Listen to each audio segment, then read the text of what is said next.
And we're live here in the Storycraft Cafe. I am your host, Hank Garner, here every week to bring you authors that you're going to love. And as we talk the craft of writing, storytelling, with some of the greatest minds that I can find in publishing today. Today, I'm super excited because Nina Simon is joining us today. She has a brand new book. It's called Mother Daughter Murder Night. And today, if you're listening to this live, is release day for this book. So happy release day, Nina.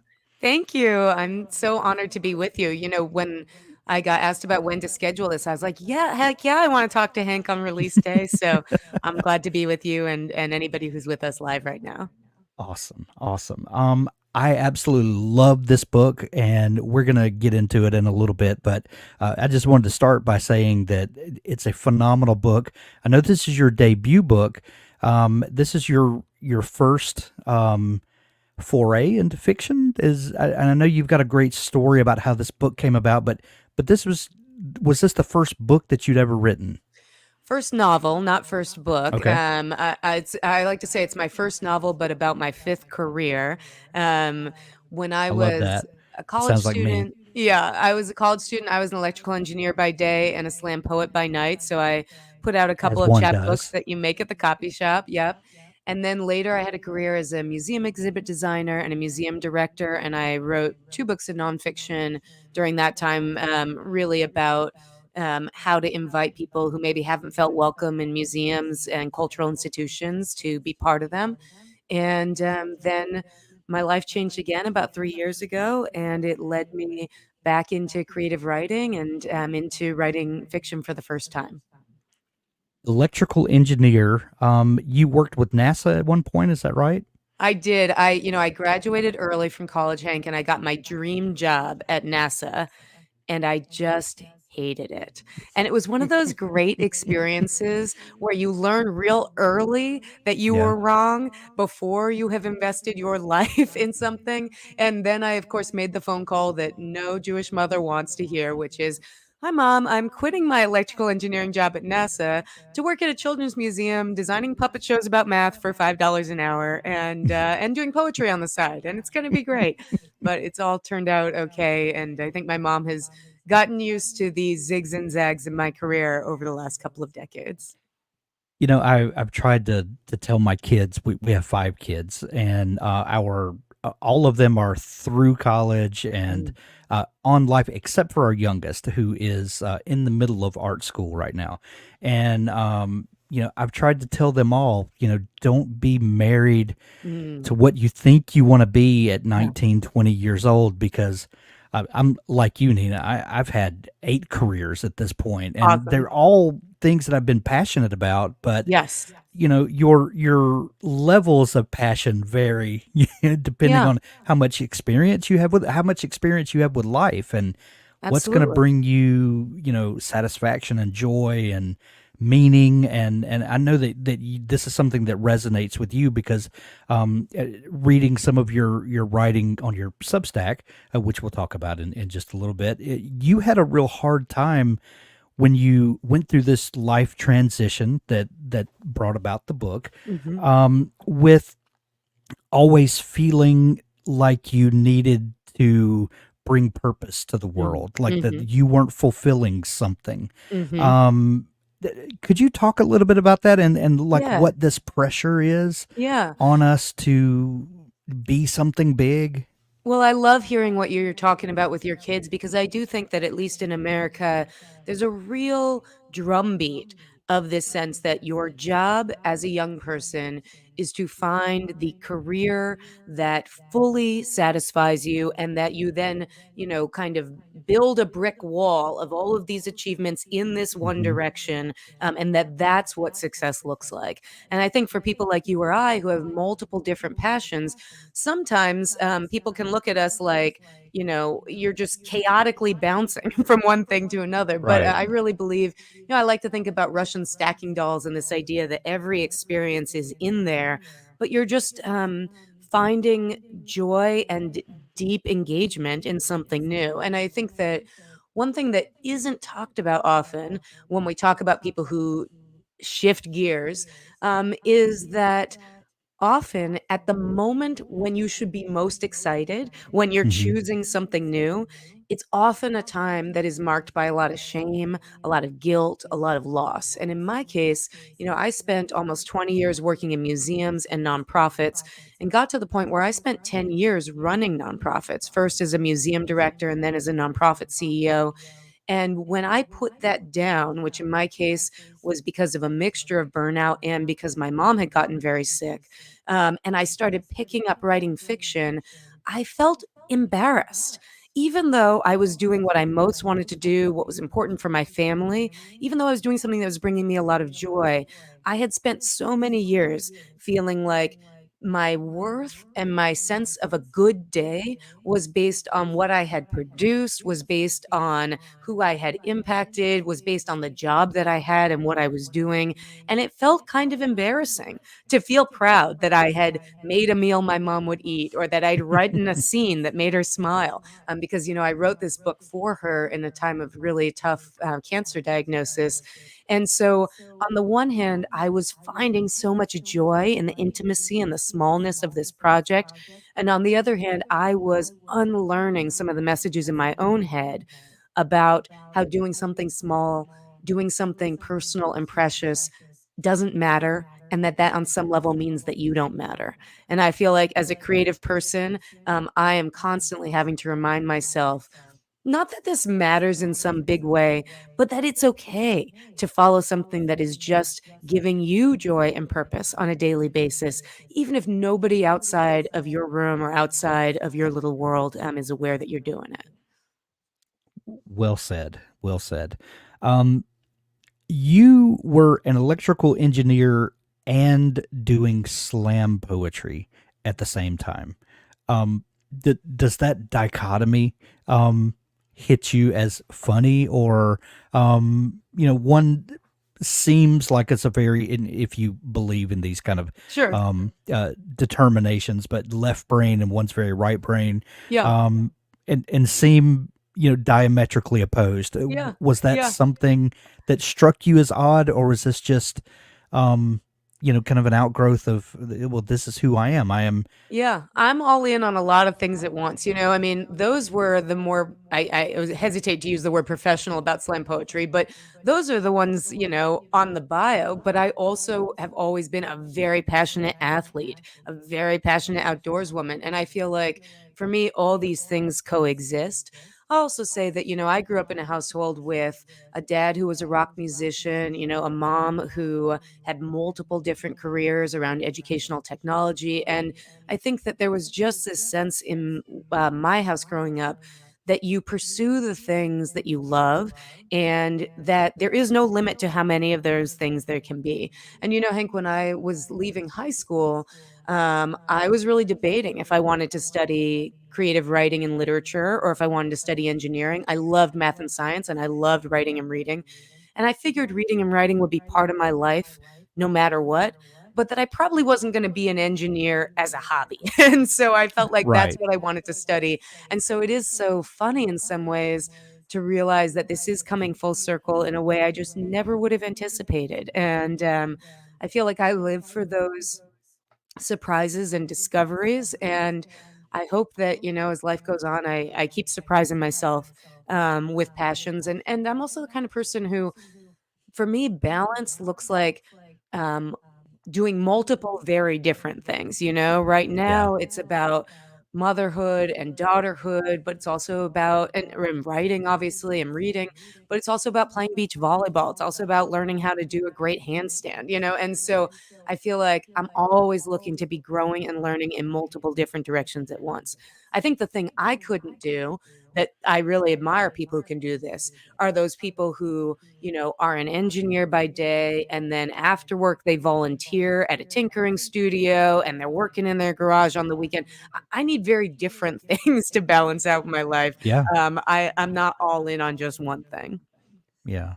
Um, I've said this before on the show, but we've done over 1,500 author interviews over the last decade. What I find interesting and all of these great people that I've gotten to meet and pick their brain, about process and why you do the things that you do, is out of those 1,500.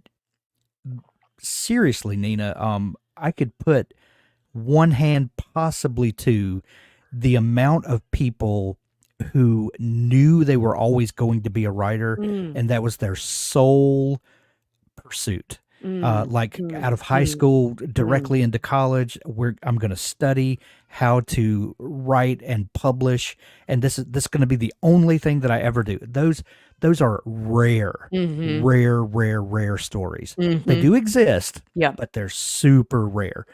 The Mhm. vast majority of people are like you and I, and they have a lot of things that interest them, and they seem like they're, kind of bouncing from one thing to the other when they're really collecting life experience and collecting relationships with people that they draw on. And then out of this collected, um, gumbo that you kind of put together, comes the best stories. How do you feel about coming to authorship at this point in your life? And does it come with regrets that this book is being so well received? It just came out today, but there's already a lot of buzz around it. Do you ever catch yourself thinking, "Oh, I should have done this sooner," or Wow. does that not even Hank, resonate? that hasn't even occurred to me, and to be honest, it's for 2 reasons, one is about what you're saying about the accumulation of life experience, and I know that that served this story, but also the books I hope to write next. Also, frankly, being a little older, I started writing this book when I was 40. I feel like there's a lot of rejection and a lot of heartbreak that goes in the publishing process. I don't know that I could have handled it as well at 25 as I can Yeah. now. But the other reason is I never expected to write this novel. I wrote it because my mom and I were going through a really hard time, and and we needed something to focus on that was not cancer. And so um, I started this project on a whim because she and I had always loved murder mysteries, and because I wanted to write a murder mystery with somebody like her as the detective, and I wanted to write something that would make her smile. And I put in I mean, it's not exactly about us, but there are some biographical broad strokes that are connected about a Sure. grandma, a mom, Always. and a daughter in California. We haven't solved a murder together yet, but there's Yet. always time. Yeah, exactly. But I think that there people talk about, "Why are you the right person to write this book?" Or, "Why is this the right time for this book?" I wasn't thinking about that at all in the publishing context, but that is 100% what's true of me in this book in the personal context. I wrote this to help us find hope and joy during a really tough time, and so I feel like, thank goodness we didn't have to find this creative solution before, Right. and, part of me wishes I had never had to write this novel, but my mom's doing pretty well now. We're doing a bunch of Great. launch events together, which feels amazing, Oh, and, so fun. yeah, and so I just feel blessed that this book and this moment, I think if there's something I feel really blessed about, it's that we took this project that was about this very intimate connection with me and my mom, and when I decided then, "Hey, I think there's something here. I think this is a career path I wanna take." The fact that then I had a very lucky and smooth and pretty fast step from writing the draft to finding a great agent and, working with a great publisher to have it released. I mean, that really feels, very, very lucky, and I'm glad that that was as fast as it was, and I'm glad my mom is pretty healthy and able for us to both just celebrate this together. Love it. I want to stick a pin in that conversation for just a minute because I 100% want to come back to that and pick up Yep. that thread. But I do want to ask you this. How did you get, because there's a very specific point I want to get to with this, but how did you get involved in the museum world? Mm. From electrical engineer, slam poet, to obviously you go to working in museums. How did that come about? Yeah, it was very quick, actually. When I was in college, I was teaching math sections to help put myself through school. And I was really struck by how even engineering students often were terrified by math or hated math. And I just love math. I think it's beautiful. I think it's an art form. And I started getting curious about spaces where people could learn outside of grades and desks and exams. And Mhm. I found that museums, and I started out in science museums, were places. The guy Frank Oppenheimer, the brother of the famous Oppenheimer, who founded the Exploratorium, he has this phrase he said once, no one ever failed museum. And I saw museums and libraries too as places for free choice learning. We go because we're curious, we go because we want to explore, we go to learn something new without judgment and with a lot of possibility. And so I found my way into museums very quickly because actually, while I was working at NASA, I was also volunteering and working at some small museums on the side, building and fixing exhibits. And I just loved how creative and playful and social that experience of learning and curiosity could be. Gotcha. And out of that experience, one of the things that came out of that was the Museum 2.0 blog. That's right. So when I was in my mid 20s, I started this blog that it kind of blew up very quickly and became one of the biggest blogs in the museum industry. And it sent me on a real wild ride where for several years, I was traveling consultant working with museums all over the world. You know, National Art Museum of Denmark or Taiwan. I mean, just all kinds of places. And I was somebody who was really focused on this idea of inviting visitors, not just to consume and to learn and look and learn in the museum, but really to contribute and to be part of building community in a museum. And that blog really, writing that blog introduced me to writing vulnerably on the internet and to writing discipline, getting things out every week. But it also ushered me into a career as a consultant and later as a museum director that I really couldn't have anticipated and 100% would not have happened had I not been writing that blog. So all of this good stuff came out of that. Yeah.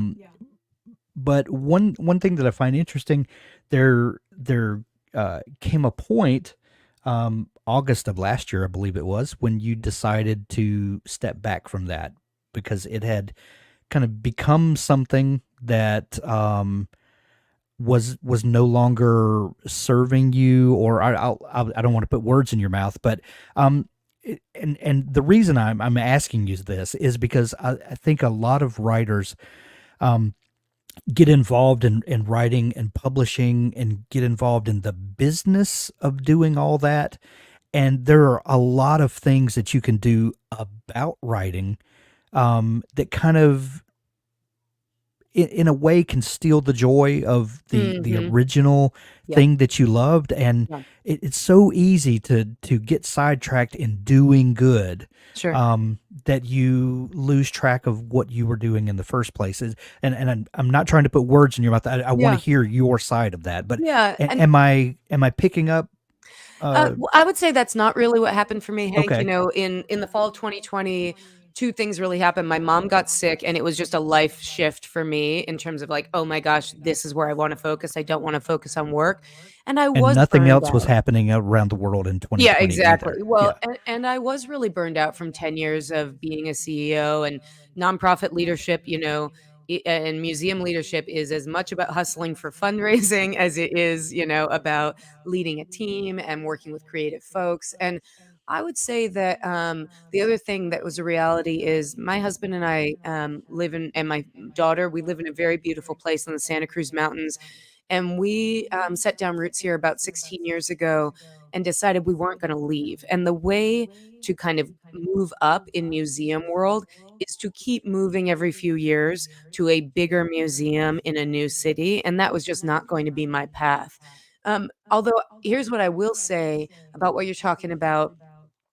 Um, I have had so much love and delight from writing. Writing has always been part of my life, and I think Mhm. that you're right that it was a really intentional moment, when I flipped from, "I've written this draft and had this special experience with my mom," to, "Okay, now I'm going to try to enter this world of publishing."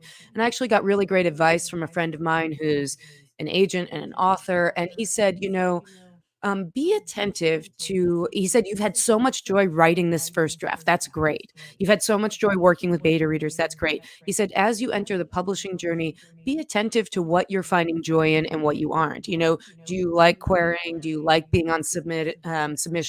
Do you like doing the promotion? And he said to me, there's a lot of ways to love and be involved in writing and to not take all those steps. And he said, maybe you'll love those things. And right now, Hank, I'm saying I certainly am.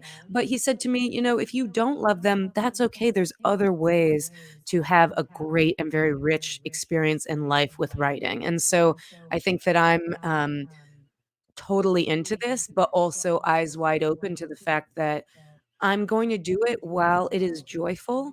Um, I've gotta admit also that, being able to publish this book, the deal I got changed my life financially so that I can write and support my mom, which I never imagined would happen, That's and, amazing.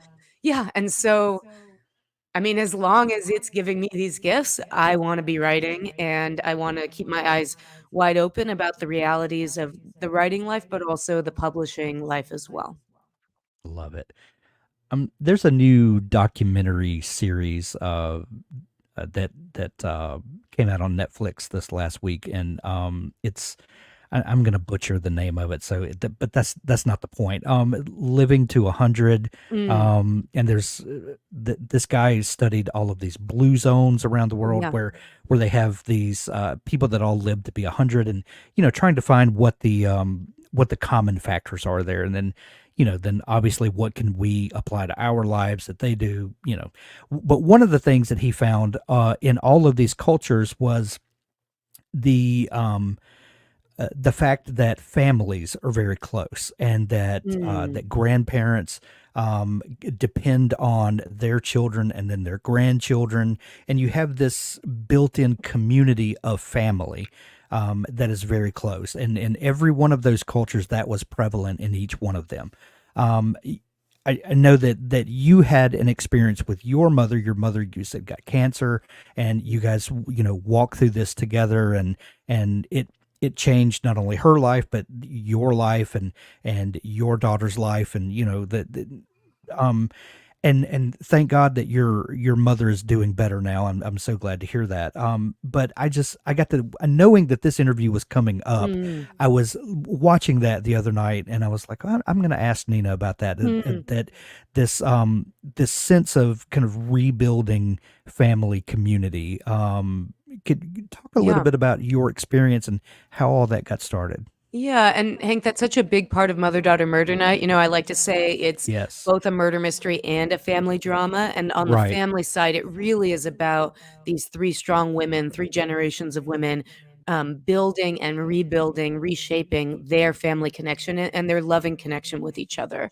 I'm very blessed that my mom and I, unlike, in a novel, you need a lot of conflict. My mom and Yeah. I have a very loving, close relationship, and with my sister as well. And when my mom got sick, all three of us at the time were CEOs of different organizations. And my Wow. mom, my sister, and I are the kind of people who love each other a lot, but we are super independent. In fact, my mom called and she said, they found tumors in my brain. I need to have emergency brain surgery, but don't come. You have your own lives. You have your own work. Don't come.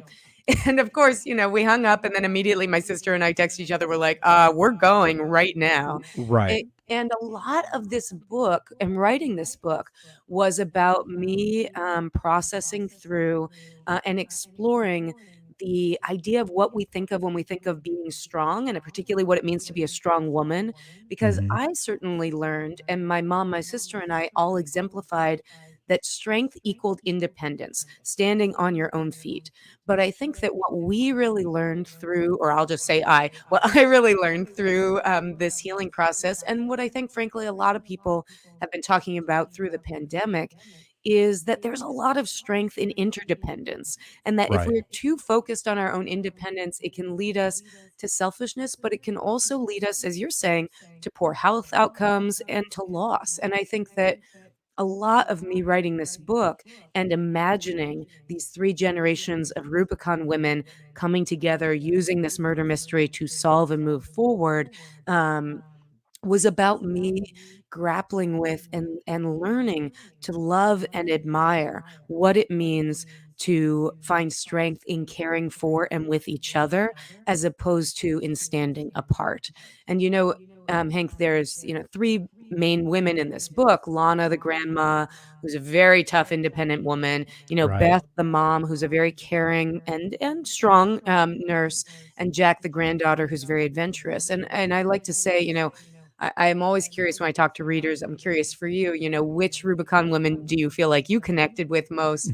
And I'll say that, I, in writing this book, was Alana learning to love the Beth inside of me, learning Mm. to expand my definition of strength to this interdependence that you're talking about, and that is shown in these places like the Blue Zones, where people have very rich, long lives.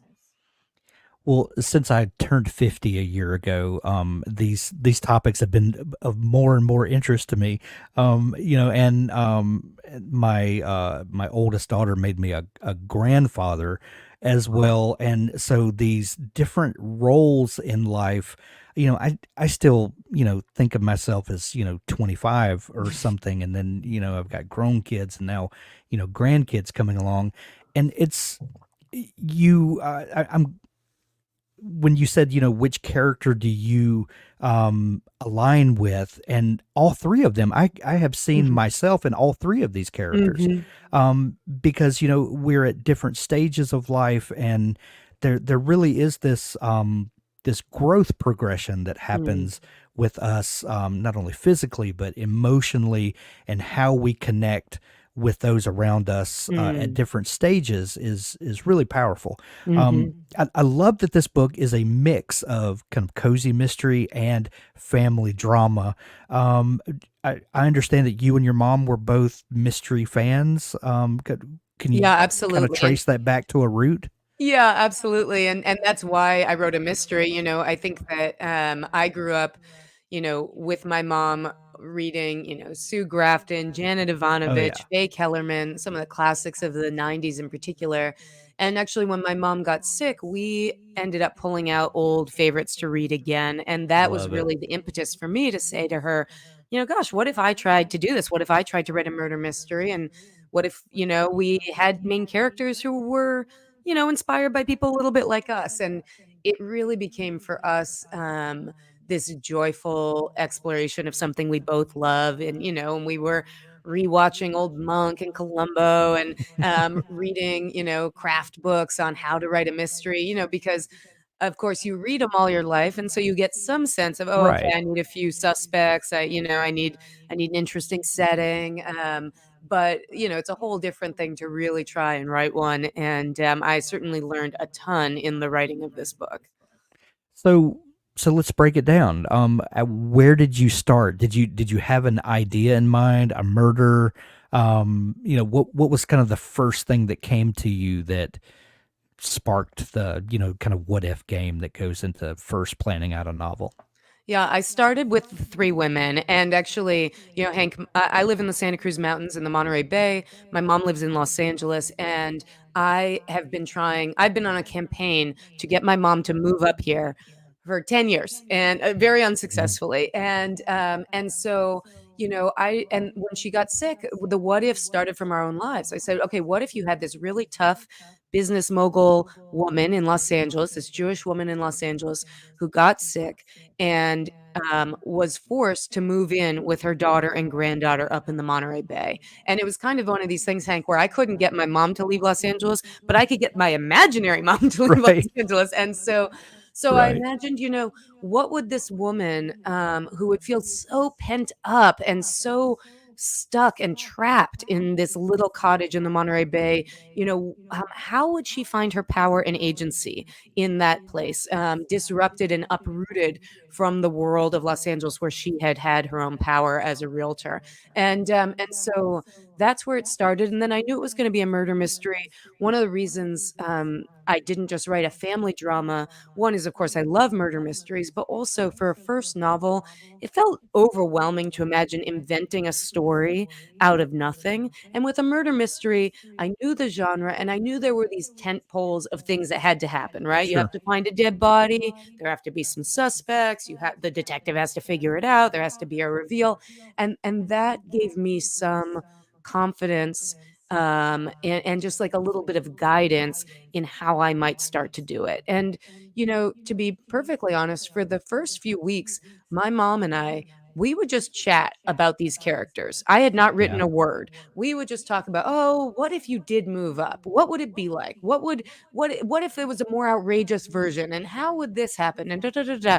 And I actually felt kind of embarrassed because I felt like I hadn't written a word. How could I even like, what were we doing? We were just inventing imaginary people, in a hospital waiting room.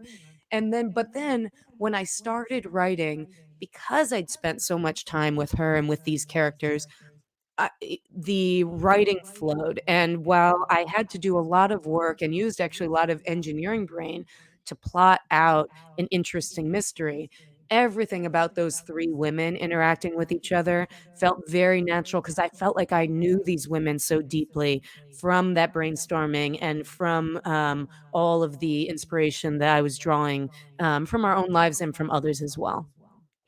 Yeah, Brandon Sanderson, the fantasy author, talks about the pre-writing process, and Mm-hmm.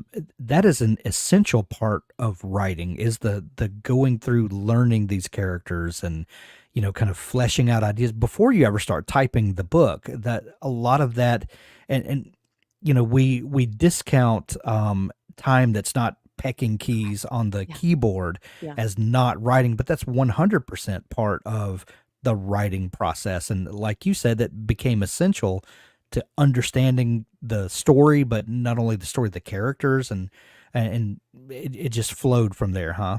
That's right, and I think that, I think the downside of something like a murder mystery is you could get very plot driven, and, there are plot driven Yeah. mysteries that are very enjoyable, but I knew I wanted to do something character driven, and, um, there's no question in my mind that the heart and soul of this book is in that little cottage with those 3 women, and, the mystery was something that was much more intellectual for me in terms of determining who should die? What should it be about? What are the different motives that are possible? How would this unspool? That was much more of an intellectual and kind of technical exercise, but it was the heart and the soul of these women renegotiating their relationships that really was the pulse of the story going through.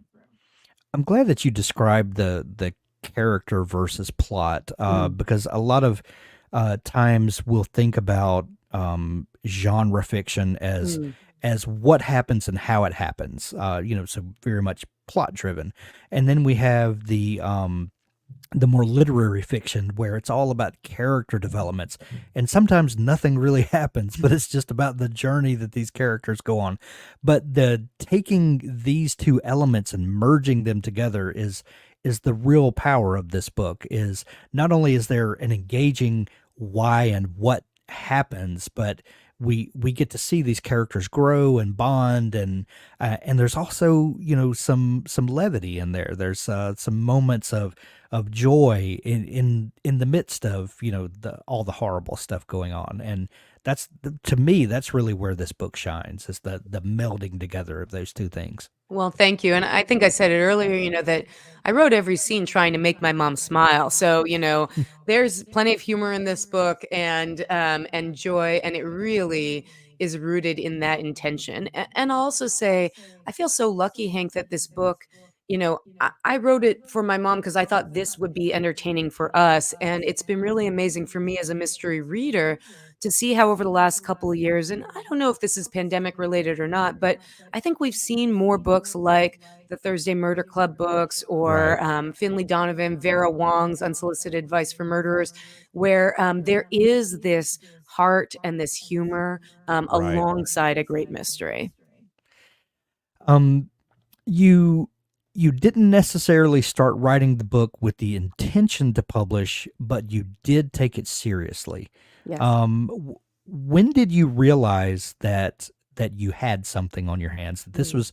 this could be more than just a fun project for you and your mom? Yeah. That's a great question, and I'm not sure. I mean, I really remember the first scene that I wrote, which is actually the scene where the granddaughter Jack is out kayaking and comes upon something that she did not expect to find in the water.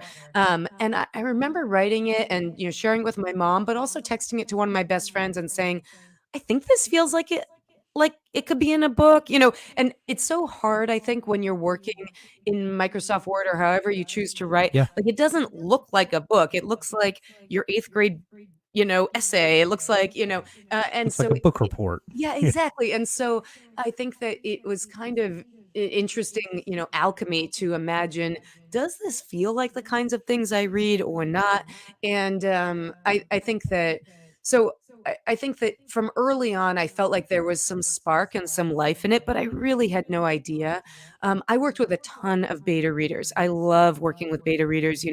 My past life in museums was all about inviting visitors and collaborators to co-create inside museums. So I was very comfortable sending my first draft to people and asking them some specific questions and getting their input and getting it from a lot of folks. And I know not everybody feels like that's going to feel easy or safe for them, but for me, that was part of taking it seriously. I think that there also was this sense of once you get enough scenes down that you no longer can sort of hold the timeline in your head, that you need, some software and some kind of structural approach to be able to Yeah. figure out what's happening. That was a moment of seriousness. But also because I was in this deep programming from my past career, there was also Mhm. this extent to which I was trying, regardless of where this book went, I was trying every day to tell myself, it's enough that you're doing this, that you're finding joy in it. And that, yes, I mean, no question, one of the things I love about writing, especially at this stage when I'm doing some caregiving, is that it's something I can go all in on and focus on and try and challenge myself so hard on. And then when I need to, I can just close it. There are no Yeah. meetings, there are no emails, and I think that after spending so many years, managing a facility, working with many, many other people, it feels very liberating to have work I can do very intensely, but where others are not relying on me, and I'm not in real time constant collaboration with others. So there are things I miss about that. I love that creative collaboration process, but this is right for me at this time, in my life and my journey. So the majority of a writer's life is solitary and you're working on the project yourself like you just described, but there does come a point where there is a bit of a collaborative effort.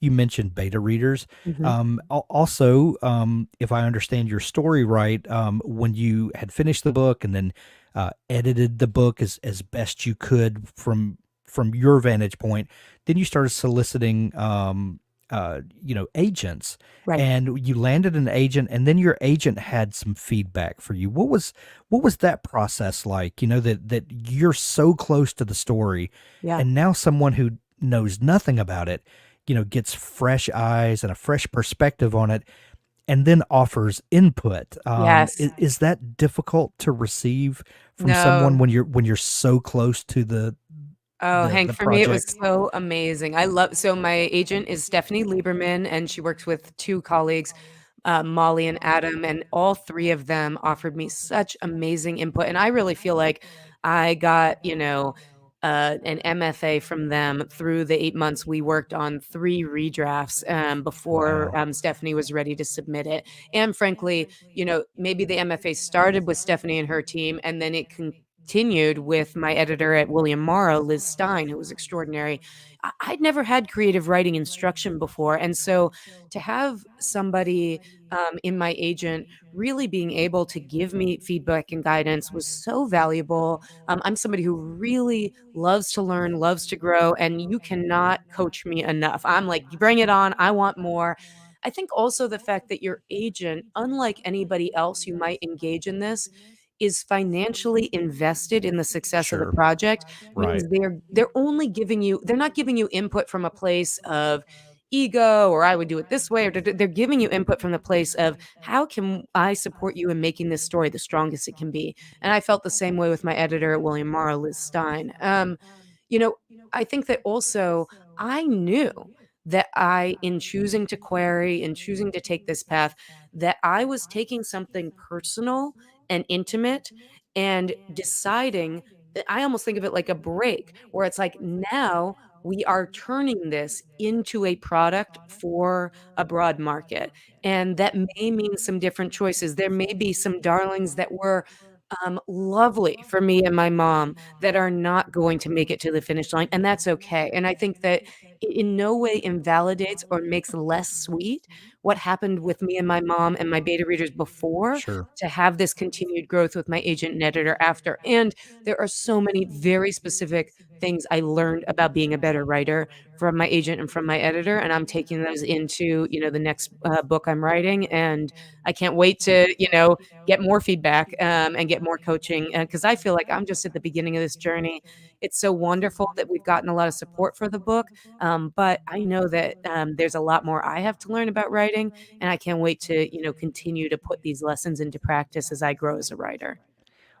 Without giving anything away in the book, were there any specific things that changed in Yep, editing?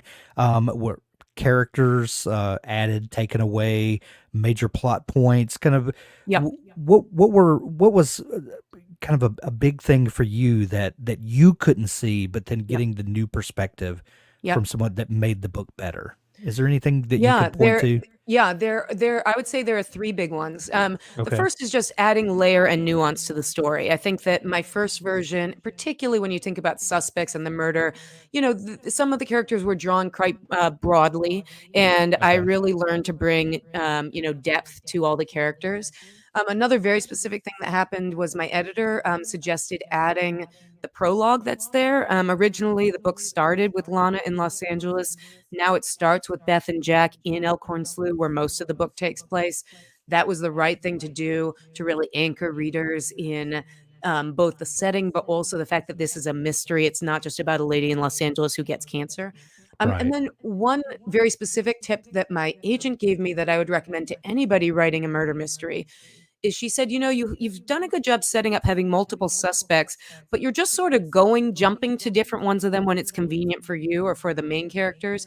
And she said, "Think about it like a lazy Susan, where every new clue that invalidates one suspect should cast suspicion on the next one, and that's where the Mm. story goes next." And it really helped me both keep these characters moving, but also it kept the plot driving because you wanted to see how that next person would respond to that thing, as opposed to kind of randomly moving through the place Right. in different ways. There is Well, also a big change that happened to the ending, but I'm not gonna spoil that for your readers here. well, the way this book kind of snowballs, but that was a great way. When you learn something about this character, it then grows the story, and it grows and it grows and it grows until you get to the end of it, and you're like, holy cow, this has gone places I never thought it was going to go. I absolutely love the book, Nina. Mother Daughter Murder Night is available everywhere today. Go visit your local bookstore, grab a copy of it. If you don't have a good local bookstore, we'll put links to it in the show notes where you can grab it on Amazon or from Audible. I read the pre-release of this, loved it, and I've been waiting for release day so I could go get the audio book, because I can't wait to hear what the audio is going to sound like and experience the book all over again. Have you gotten to listen to the audio yet, Nina? I haven't yet, and I'm really excited about it too. The narrator, Jane Oppenheimer, is just terrific, and I can't wait to hear what she did with these characters. There's a lot of dialogue in this book. There's a lot of humor in this book, a lot of one-liners, and it'll be interesting, and just exciting to hear a professional like her, have and her take on it. Absolutely. Mother Daughter Murder Night available everywhere now. And Nina, if people are just discovering you and want to follow along the journey and everything that's coming up, where's the best place for them to connect with you online? Yeah, so I'm pretty much everywhere on social media at Nina K. Simon. My website is ninaksimon.com. I would say the place I'm most active these days is Instagram, but I am on all the different socials. And because I'm a new author and this is a brand new release, if you're reading this book and something speaks to you or strikes you in a particular way, I'd love to hear it. Heck, I'd love to see a picture of you and your mom in the book. I still can't quite believe this is real, Hank. And the more I hear from people who are connecting with the story, the more it helps me imagine where it might go. I wrote this book to be a real source of comfort and joy for me and my mom. And I just hope it brings joy to readers all over. Well, I'm gonna have to post my picture on Instagram and tag you in it, so we'll Thank do you. that.